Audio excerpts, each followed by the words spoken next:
hay una cierta reactivación aún dentro de esto, hay una cierta reactivación dentro de la economía. ¿Qué se necesitaría para irnos al modelo chino? Bueno, mucho más privatizaciones. Y un avance importante dentro de lo que es la permisología, las decisiones para facilitar, por ejemplo, créditos en dólares. Ahora, sobre lo que piensa Venezuela en cuanto a si Nicolás Maduro intenta llevar al país hacia el modelo cubano de Fidel Castro, el 62% piensa que sí. Los únicos que piensan que no son los que se definen como oficialistas, pero tanto los NIMI como la gente de oposición piensan que el gobierno quisiera llevar a Venezuela hacia el modelo de Fidel Castro.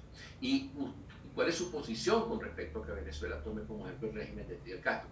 Bueno, en ninguno de los tres segmentos políticos, ni los oficialistas, ni los NIMI, ni los opositores desean que eso suceda. En el caso de los opositores, eso suma 96% de rechazo, y en el caso aún mismo de los oficialistas, suma 86% de rechazo. Bueno, perspectivas de negociaciones en México, que son las cosas que pueden mover un poco estos escenarios. ¿Qué tan de acuerdo está con un proceso de negociación? Bueno, la mayoría de los venezolanos, 68%, está de acuerdo. ¿Cuánta confianza tiene en esa negociación? Ahí es donde ya viene un pasado de que construye una desconfianza en las negociaciones, porque han sido varias y no se le ha visto el fruto, excepto en cuanto a que varias de ellas pues han terminado beneficiando al gobierno, sobre todo, por ejemplo, en aquel fatídico evento de la sustitución del referéndum revocatorio del 2016 por unas negociaciones mucho más amplias, pero que en definitiva no llegaron a nada. Perspectiva de esas negociaciones: el gobierno negocia por las presiones de las sanciones extranjeras, no por la presión que ejerza la oposición en Venezuela, por lo que toda flexibilización previa a las sanciones es ilógica, y así no ocurrió, que el gobierno estuvo tratando de conseguir algo al respecto. Si el gobierno no muestra concesiones, lo probable es que se incrementen esas sanciones.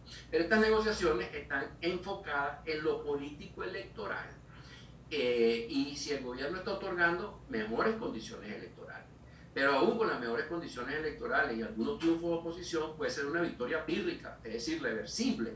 ¿Por qué? Porque se puedan nombrar protectores, y por las leyes del poder comunal, que le vaciarían funciones y presupuestos a las alcaldías y gobernaciones para pasarlas a las ciudades comunales. Estas negociaciones no incluyen el revocatorio presidencial ni las elecciones presidenciales adelantadas, que es lo que la mayoría de la población desea. Que lo vemos acá. ¿Qué es lo que usted desea que pase? Bueno, elecciones presidenciales y diálogo son las dos categorías fundamentales. Inversión extranjera, siempre muy bajo y bajando. Golpes de Estado, mucho más bajo y bajando. Y así sucesivamente. Pues, ¿qué expectativa tenían de un cambio en base a las elecciones regionales? Bueno, bajísima. Entonces, y como esto ha sido de lo que se está hablando, pues hay un ligero repunte en este sentido.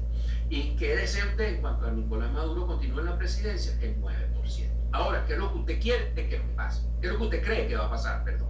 Bueno, las elecciones bajan notablemente, el diálogo también baja, todas las demás opciones que son rechazadas tradicionalmente bajan, pero nada, que Nicolás Maduro se quede en la presidencia tiene una tendencia a ir subiendo, y esto tiene relación con el bajo impacto que tiene tanto la oposición por desarticulada y las sanciones, que pueden obligar a negociar, que pueden obligar a flexibilizar algunas cosas, pero no cambian gobierno, y hasta ahora no han cambiado sustancialmente las políticas.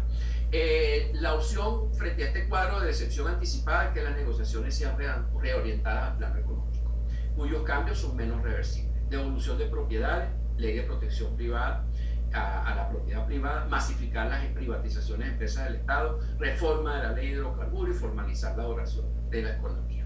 Este proceso incorporaría actores privados, nacionales y extranjeros, que accionarían como cabilderos influyentes a favor de las empresas y del gobierno para seguir flexibilizando las sanciones, lo que haría muy difícil revertir los cambios. En estos aspectos, el principal negociador con el gobierno debería ser Fede Cámara, que ya lo viene haciendo.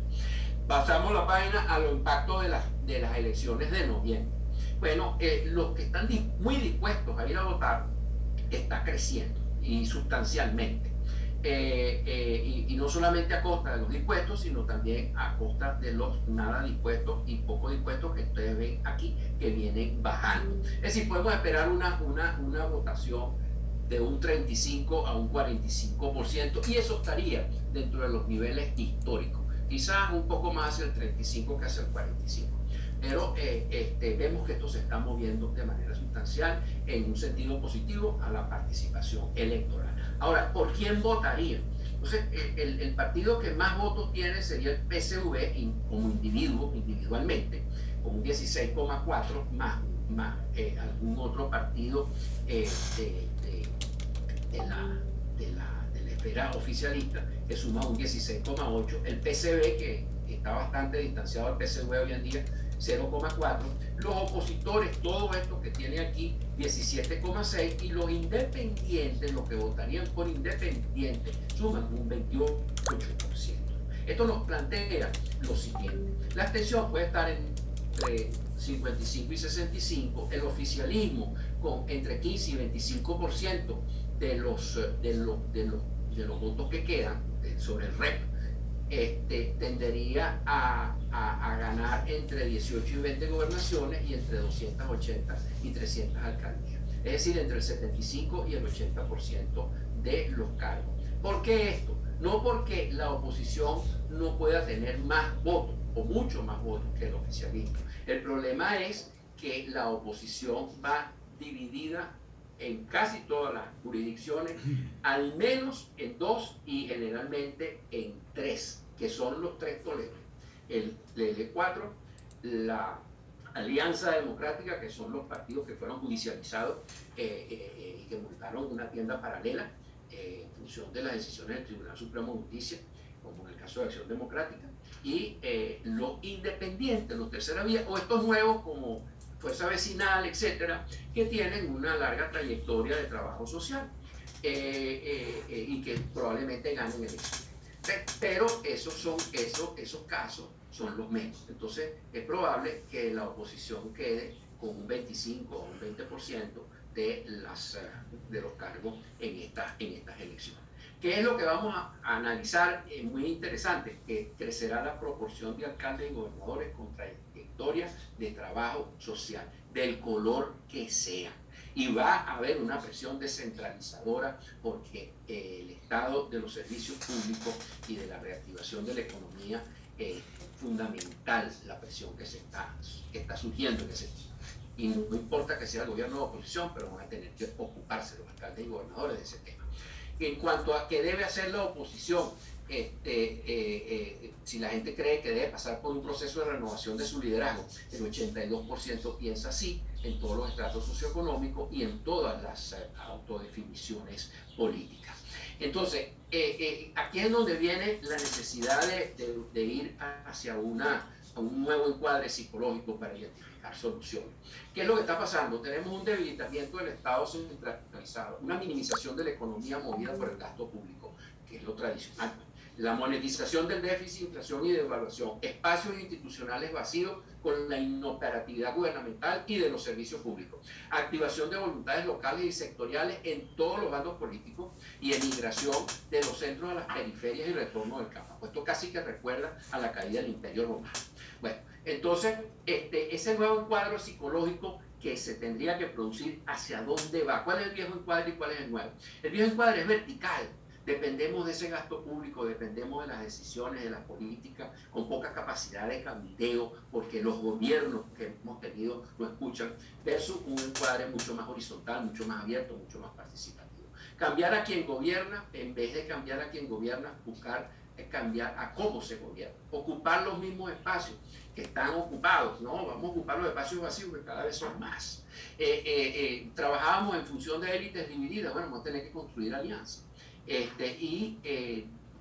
Trabajamos en función de la desconfianza, y ahora vamos a tener que empezar a ver al otro en función de buscar construir una confianza. Este nuevo encuadre psicológico parte de unas condiciones particulares de Venezuela: solidez de la alianza cívico-militar en el poder, sanciones que limitan la gobernabilidad pero no cambian gobierno, minimización del oficialismo, de las opciones y de prestigio de la política y de políticos y militares, legitimidad de la iglesia y del empresariado y disposición de la mayoría empresarial a negociar con el gobierno, como lo pueden ver aquí. Aquí tienen a los empresarios evaluados en positivo en cuanto a su gestión por el bienestar del país. y superados únicamente por la Iglesia. Los demás actores que aparecen en el cuadro y los demás actores y los líderes de cada uno de los dos bandos, gobierno y oposición, aparecen generalmente en negativo.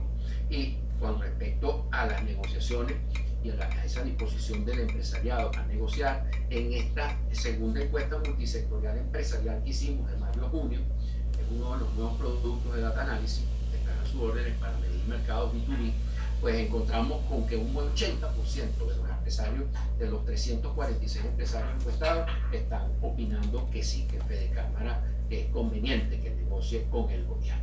Entonces, y terminar de concretar este nuevo encuadre psicológico, tenemos que considerar la relativa relegitimación del gobierno y del PSV a nivel internacional por elecciones.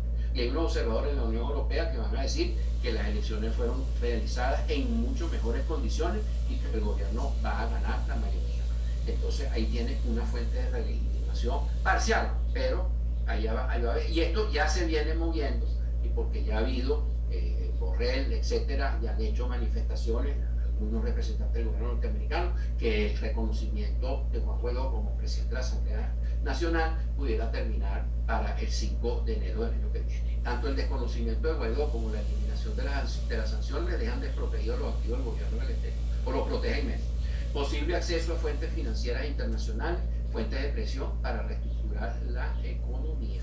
Y el gobierno de Venezuela está hablando discretamente, pero está haciendo su sondeo para ver cómo consigue, por lo menos, que el Fondo Monetario Internacional le entregue los 5.300 millones de dólares que le corresponde por derechos especiales de giro, y que Venezuela y otro país que en este momento no recuerdo son los únicos que no lo han recibido. Hay una creciente división de criterios dentro del oficialismo entre radicales y moderados. Esto es muy importante.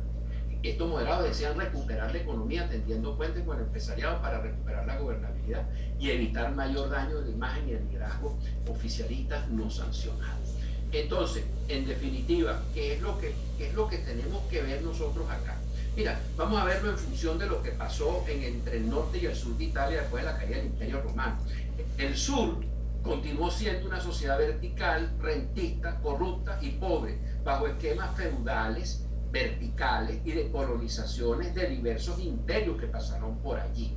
Es decir, ahí no había horizontalidad ninguna, ahí no había una sociedad de socios, era una sociedad de explotados. Y en el norte, más bien, en donde cayeron en una total anarquía, tuvieron que articularse en grupos cívicos de apoyo mutuo en el campo y la defensa, se activaron las sociedades locales y sus federaciones, surgiendo una de las zonas más desarrolladas del mundo. Esto lo pueden ver en Robert Putnam, Making Democracy Work. Bueno, ¿qué pasa? Nosotros tenemos que estar conscientes de que en nuestra planificación y en la formulación de estrategias, el entorno impacta nuestra cultura corporativa, y nosotros, si nos consideramos que vivimos en una sociedad tradicional, autoritaria y rentista, vamos a tener unos valores que son someterse o someter o pasar desapercibido, bajo perfil, que ni te vean, y por otro lado captar renta.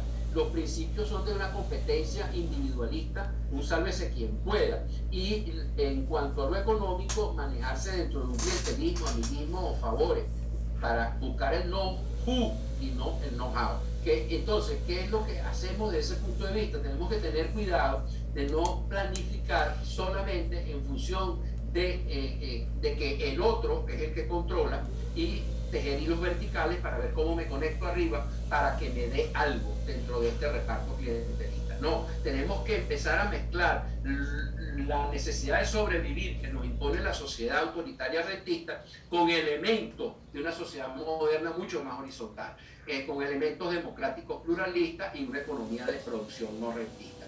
Entonces tenemos que tratar de escuchar y ser escuchados y de producir, no simplemente captar renta. Los principios debemos manejarnos no solamente como competidores de nuestros colegas en el mercado, sino también como cooperadores, y las cámaras sectoriales deben jugar un papel fundamental en esto. Y por otro lado, invertir y trabajar no es simplemente ver a quién conozco para ver cómo me resuelve.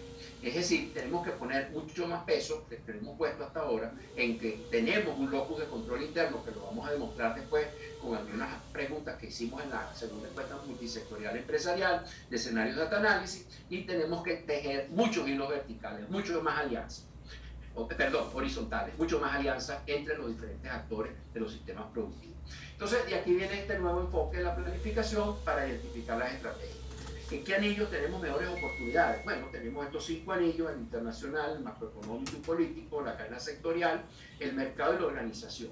En el entorno internacional, tenemos que prever la sustitución de los hidrocarburos por fuentes limpias de energía, y lo podemos ver como una gran oportunidad para quitarnos ese exceso de poder político que le ha dado a los gobiernos durante los últimos 100 años sobre el resto de la sociedad, porque el que paga la factura es el que manda en este país. Y eso pues pudiera ser una oportunidad, que esto no se recuperen los 3 millones de barriles diarios, sino que vayamos a 1, 1,5, pero con todo lo que está pasando en la economía mundial, pues veremos que no va a ser fácil conseguir inversores, sobre todo en un país con problemas de confianza en los inversionistas.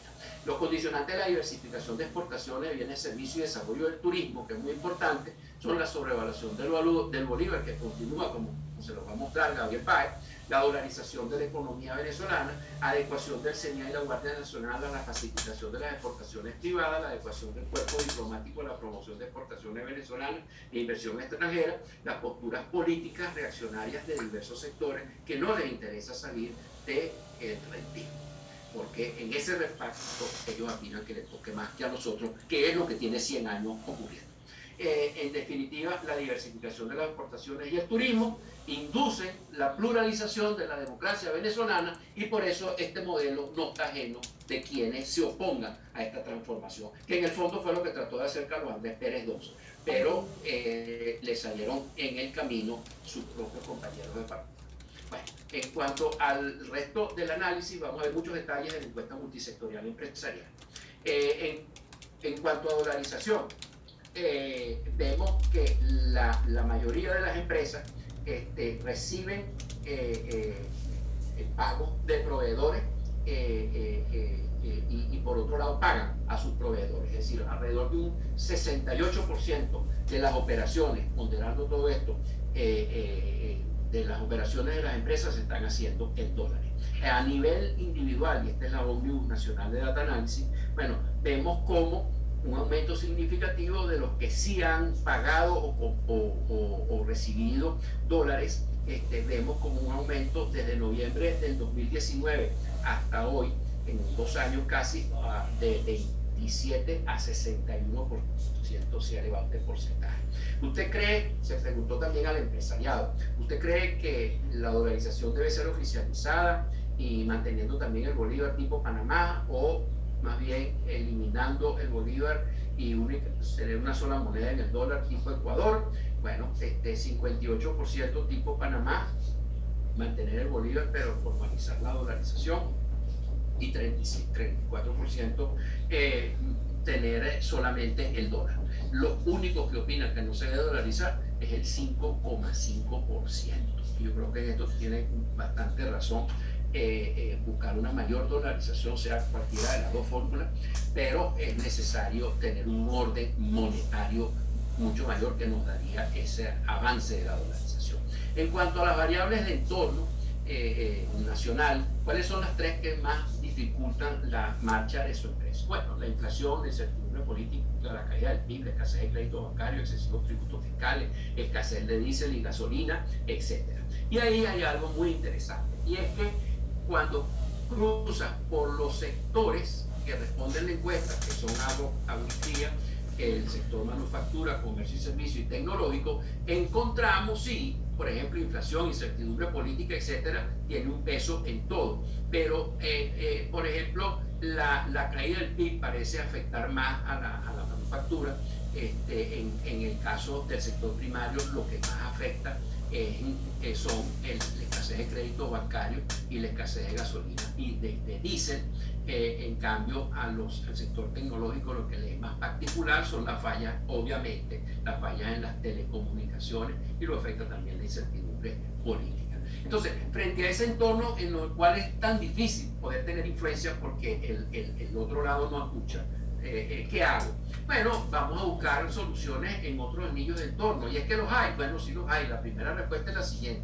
Si el entorno macro es favorable en los países desarrollados, ¿por qué se deterioran las empresas en esos países? Si nadie los estatiza, si nadie les controla el precio, y nadie les sobrevalúa la moneda. Entonces, ¿por qué? Entonces hay que buscar respuestas en el entorno de la cadena sectorial, en el mercado y hasta en la propia organización. Bueno, en el entorno sectorial le preguntamos, ¿ha implementado su empresa alguna estrategia al comienzo de la pandemia? Bueno, sí, el 91%. ¿Y qué ha hecho en esa nuevas estrategias? Bueno, tratar de retener al personal calificado clave es lo primero, 58%. Introducir protocolos de bioseguridad, 58%. Reducir gastos, 55%. Desarrollar nuevos productos y servicios, 51%. Incrementar ingresos por venta, esto en algunos casos es subir precios. Teletrabajo, incrementar la rentabilidad, proteger la cuota de mercado, reducir los costos, entrar en nuevos mercados, mejorar las telecomunicaciones, el transporte personal, reducir personal. Entonces, en estos anillos de entorno, en donde ven arriba números romanos 4, 4, 4, 3, 3, 3, 3, y por último allá 2, 2, 2, 2, ¿qué quiere decir esto? Bueno, el nivel 4 es el organizacional, en donde más ha incidido cosas como las telecomunicaciones y mantener el personal clave, etc. Estas son 8 menciones. En el nivel de mercado, como penetrar nuevos mercados, crear nuevos productos, tenemos también 8 menciones. Entonces ahí el empresariado se siente como con más poder de poder hacer las cosas. El locus de control está en lo interno.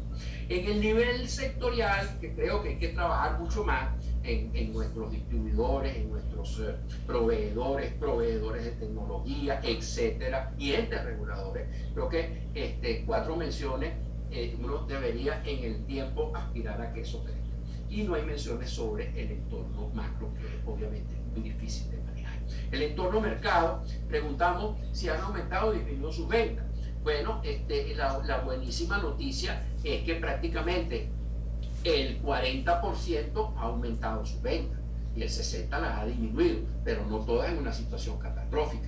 Entonces, esto es sumamente interesante y además al cruzarlo por los 4 sectores, vemos que las incidencias son bastante particulares en cada sector. En el sector primario y agricultura y manufactura se parecen. A la manufactura le ha ido un poco mejor que al sector primario. En cambio, el sector terciario es el más disperso, en donde tenemos números altos muy arriba, o sea, han crecido y muy abajo, han tenido efectos catastróficos. Y en cambio, el sector tecnológico le ha ido de una forma sistemática bastante mejor que a los demás sectores. Y esto se relaciona con lo siguiente: ¿cómo evalúa usted su situación personal?